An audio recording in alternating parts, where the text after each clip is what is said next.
Welcome to the Retrain the Brain podcast.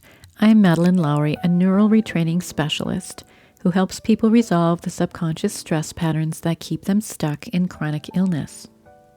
In the last episode, I spoke about 3 mindset mistakes that keep people stuck in chronic illness, and the last of these was a preoccupation with fear.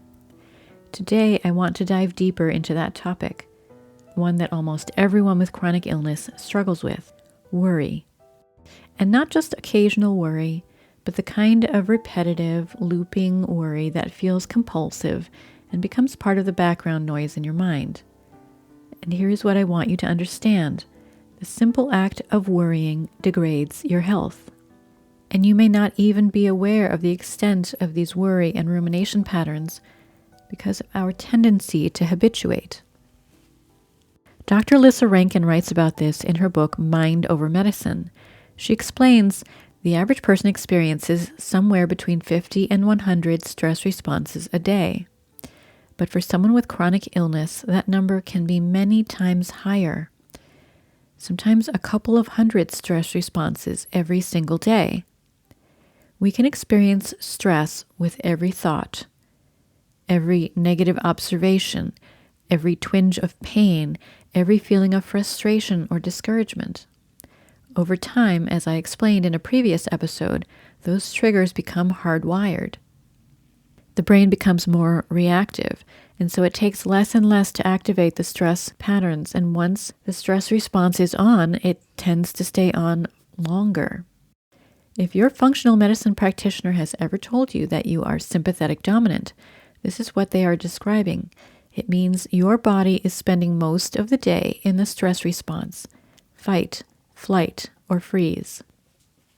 And here's the important thing to know. Worry is a part of that. Worry is a low-level form of fear. For many of my clients, those worry loops are so ingrained, they can't even imagine what it would feel like not to be worrying all the time. But that constant background fear is extremely costly, not just mentally and emotionally, but physically. Those repetitive worry thoughts are draining your energy. They are flooding your body with stress hormones.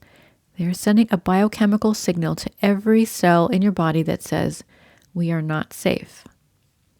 Dr. Candace Pert, who wrote Molecules of Emotion, spent decades studying the biochemistry of emotion. She found that our thoughts and feelings create chemical messengers that bind to receptors on every cell of the body. So when we are caught in a cycle of fear, anxiety, or worry, we are literally bathing ourselves in a stress chemistry that shuts down healing functions. Now, let's connect this to the work of Dr. Robert Naviaux at UC San Diego. His research describes something called the cell danger response, or CDR. And he believes that this is the foundation of all chronic health conditions. When cells sense that they are under threat, whether that is from infection, injury, toxins, or, yes, even chronic emotional stress, they shift into a protective state. They stop communicating with other cells. They stop taking in nutrients. They stop producing energy. They essentially go into lockdown. This is an incredible adaptation when the body faces short-term danger. But when we live in that state for months or years, because of chronic worry, fear, or stress, it becomes a problem. The cells stay locked down and the body can't repair or regenerate. Imagine what years or even decades of worry do to the trillions of cells in your body. It is no wonder that people develop fatigue and pain and brain fog and thyroid dysfunction or autoimmune conditions or nervous system dysregulation. I often think that hypothyroidism is the perfect example of this. The cells simply aren't functioning at the level that they should be, including the cells of the thyroid itself. So why do we do this? Why do we continue to worry even when we can sense that it is harming us? And why is it so hard to stop? In my experience, worry is often a trauma response.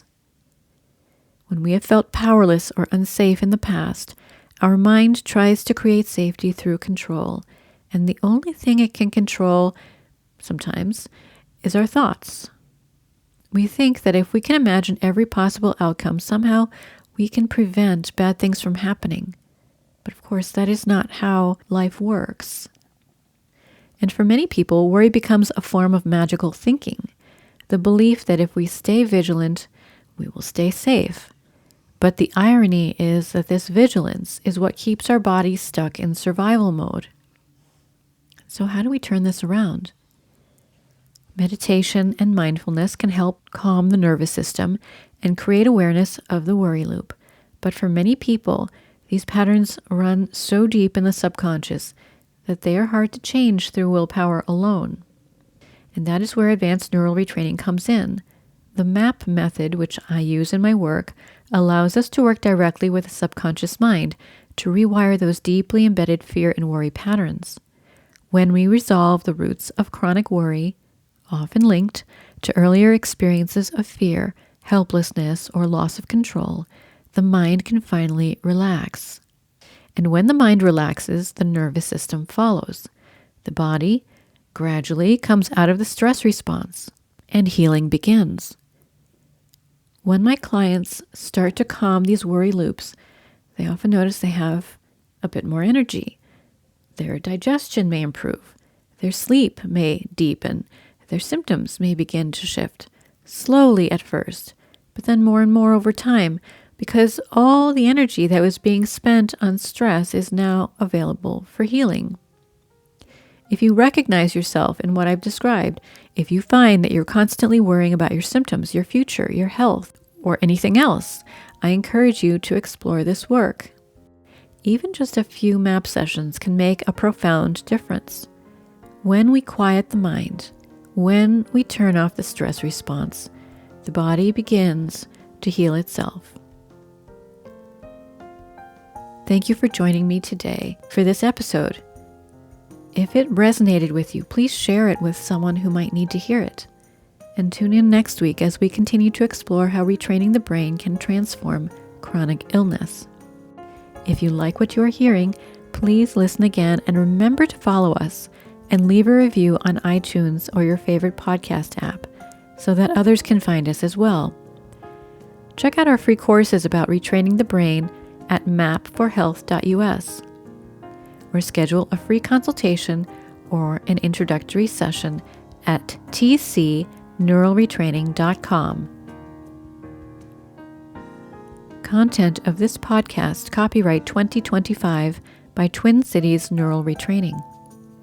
Music by Barbara Ben.